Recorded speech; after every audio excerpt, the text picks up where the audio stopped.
I Believe series from the St. Jude Apostolate, Yaba.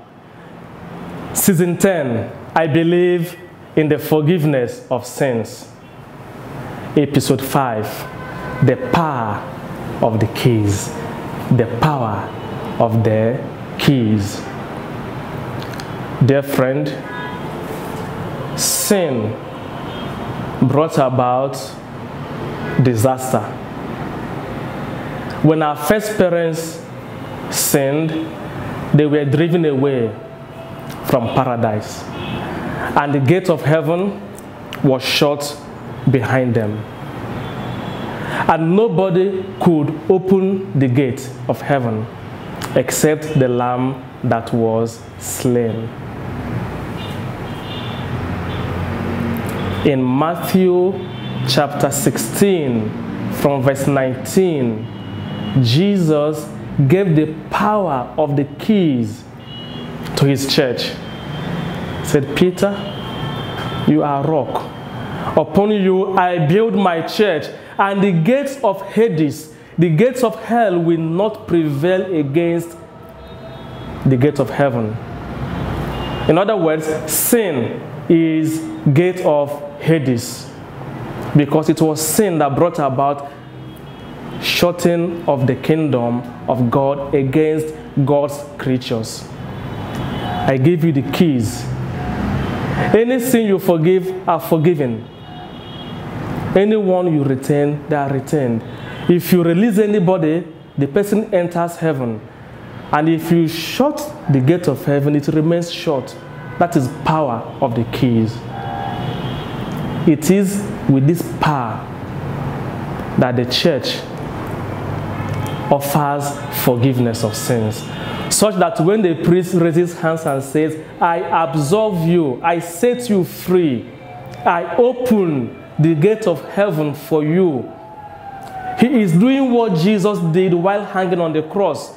When the thief confessed his sin, what I'm suffering now, I'm suffering on account of what I did. I deserve this judgment, but this man hanging with me has done nothing.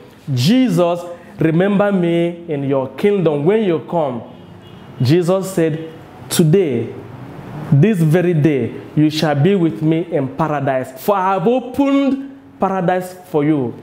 The priest, using the key, the power of the keys, opens paradise to a repentant sinner. Why did Jesus give his church the power of the keys? The Catechism of the Catholic Church gives us these reasons. It says, the church has received the keys of the kingdom of heaven so that in her sins may be forgiven through Christ's blood and the Holy Spirit's action. In this church, the soul, dead through sin, comes back to life in order to live with Christ. This is the reason why Christ gave the keys. Secondly, the Lord Jesus wills that his disciples possess a tremendous power that his lowly servants accomplished in his name all that he did when he was on earth. Priests have received from God a power that he has given neither to angels nor to archangels. God above confirms what priests do here below. Were there no forgiveness of sins in the church, there will be no hope of life to come or eternal liberation. Let us thank God who has given his church such a gift. Let us thank God. Yes, the priest uses the power of the keys to set prisoners free, because sin makes us prisoners of Satan. But with the power of the keys, I absolve you from your sins, the Father and the Son and the Holy Spirit. The prisoner is set free, and the kingdom of heaven is thrown wide open for the sinner who is now a saint to enter. The power of the keys. Now, to exercise this power of the keys is not because this priest is so holy, not because he is so righteous. No, but because Christ has given this power to his church.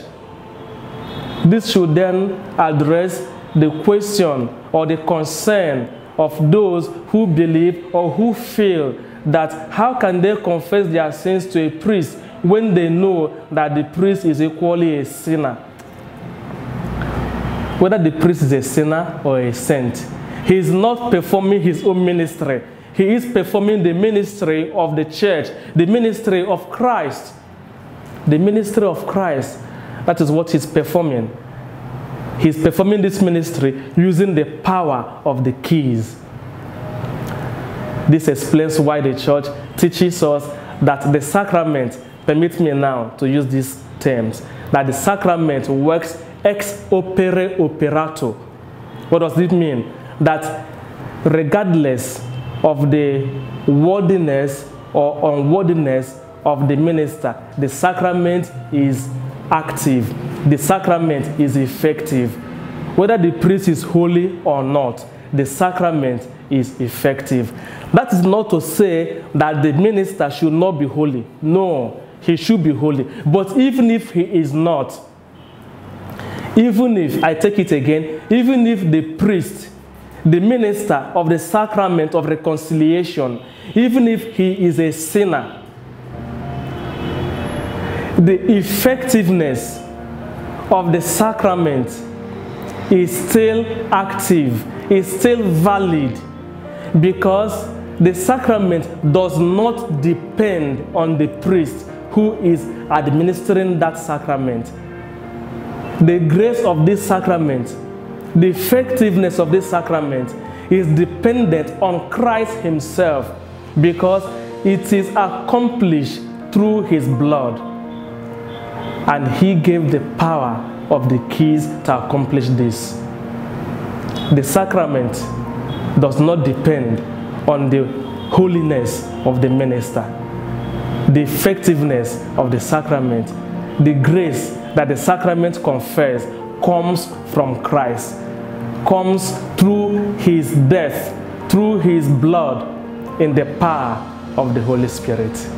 You see, we have established that the sacrament of reconciliation has its foundation in the scriptures. We have equally established that this sacrament is performed through the power of the Holy Spirit. Now we have established that even if the minister is not worthy, that the sacrament is still effective because it is done through the power of the keys which Christ gave to his church. Next episode, my dear friend, we shall now reflect on the minister of this sacrament as a teacher and a healer. May God bless you as you continue to profess your faith in the church, your faith in the forgiveness of sins. And for non-Catholics, may God bless you as you begin, as you continue to appreciate the faith that we profess. May God bless you, the Father, and the Son, and the Holy Spirit. Amen. See you next episode. You hear me? See you next episode. See you next episode.